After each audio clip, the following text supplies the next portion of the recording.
మహేశ్వర్ నియోజకవర్గం Badangpet municipal corporation పరిధిలోని 30వ division MCR కాలనీలో బ్రాహ్మణ సేవా సమితి 15వ వార్షికోత్సవ కార్యక్రమానికి ముఖ్య అతిథిగా రాష్ట్ర విద్యాశాఖ మంత్రి సబితా ఇంద్రారెడ్డి హాజరయ్యారు.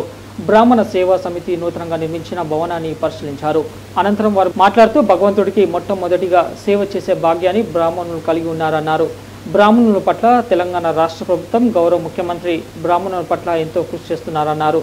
యాదాద్రి నిర్మాణం రాష్ట్ర ప్రభుత్వ నిధులతో అతి సుందరంగా నిర్మించిన కేసీఆర్ను కొనియాడారు. ఈ కార్యక్రమంలో స్థానిక కార్పొరేటర్ స్వప్న జంగారెడ్డి, బ్రాహ్మణ సేవా సమితి అధ్యక్షుడు రమాశంకర్ శాస్త్రి, పెదబావి ఆనంద్ రెడ్డి, లిక్కి కృష్ణారెడ్డి, రామిడి రామరెడ్డి, పెదబావి శ్రీనివాస్ రెడ్డి, బోయపల్లి శేఖర్ రెడ్డి మరియు బ్రాహ్మణ సేవా సమితి సభ్యులు తదితరులు పాల్గొన్నారు. ప్రజలందరికీ కూడా గౌరవ కార్పొరేటర్స్ అందరికీ ఆనంద్ రెడ్డి గారికి, కృష్ణారెడ్డి గారికి, రామరెడ్డి గారికి, వెంకటరెడ్డి గారికి, శేఖర్ రెడ్డి గారికి, శ్రీనివాస్ రెడ్డి గారికి, వేదిక పక్కన కూడా ఉన్న సోదరుల వారికి, వేదిక మీద గౌరవ పెద్దలందరికీ, మా సోదరిమణులందరికీ కూడా నమస్కారం తెలియజేస్తా ఉన్నాం. చాలా సంతోషం ఈ కార్యక్రమానికి రావడం. ముఖ్యంగా మీ కార్యక్రమాలకు ఎక్కడ వచ్చినా కూడా మీ చుట్టుపక్కల ఒక వైబ్రేషన్ ఉంటుంది. అంటే మీ ప్రేయర్స్ కావచ్చు, మీ భగవంతుడికి నిరంతరం సేవ కావచ్చు, ఏదైనా కావచ్చు, బట్ కొంత డిఫరెంట్ గా చుట్టుపక్కల వాతావరణంలో కొంత వైబ్రేషన్ కనిపిస్తూ ఉంటుంది. నిజంగా మీరు ధన్యజీవులు. నిరంతరం భగవంతుని సేవలో మీకు భగవంతుడు ఎవరికి ఇవ్వని అవకాశం మీకు ఇచ్చారు. నిజంగా మీరు అదృష్టవంతులు నేను భావిస్తూ ఉంటాను. సో ఈరోజు 15 సంవత్సరాలు పూర్తి చేసుకున్న సందర్భంగా ఈ కార్యక్రమాన్ని పెట్టడం నేను ఆహ్వానించడం సంతోషం. యాక్చువల్గా నిన్న మనం మిస్ అయ్యానేమో అనుకున్నాను. మార్నింగ్ లేవగానే 6 o'clock మా పిఏ 2 days నుండి లీవ్లో ఉన్నాడు.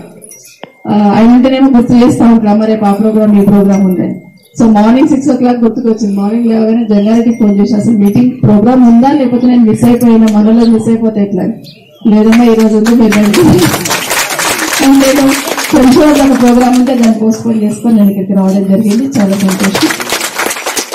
బాగా అడుగుతున్నాను, మీరు మార్నింగ్ లేవగానే పూజ చేశారు కదా, ఏమైనా చేశారని ఇప్పుడు అడుగుతూ ఉన్నాను. లలిత సహస్రనామం చదువుతున్న మమ్మల్ని చెప్పారు. చాలా సంతోషం. మరొకసారి మీకు భగవంతుడు ఇంకా బాగా శక్తిని ఇవ్వాలని, ఈ సేవా సమితి ద్వారా ఇంకా ఎక్కువ సేవలు మీ కమ్యూనిటీకి అందాలని మనస్ఫూర్తిగా కోరుతాను. ఇప్పటికే చాలా వరకు మీరందరూ ఏకతాటి మీదకి వచ్చి అట్లీస్ట్ ఈ బిల్డింగ్ నిర్మించుకోవడం అనేది, అది ఎవరిని సహకరించినా ఏం చేసినా అది భగవంతుడి ఆదేశం లేని ఎవరు కూడా ఒక చిన్న అడుగు కూడా వేయలేమన్నది నా ప్రగాఢ విశ్వాసం.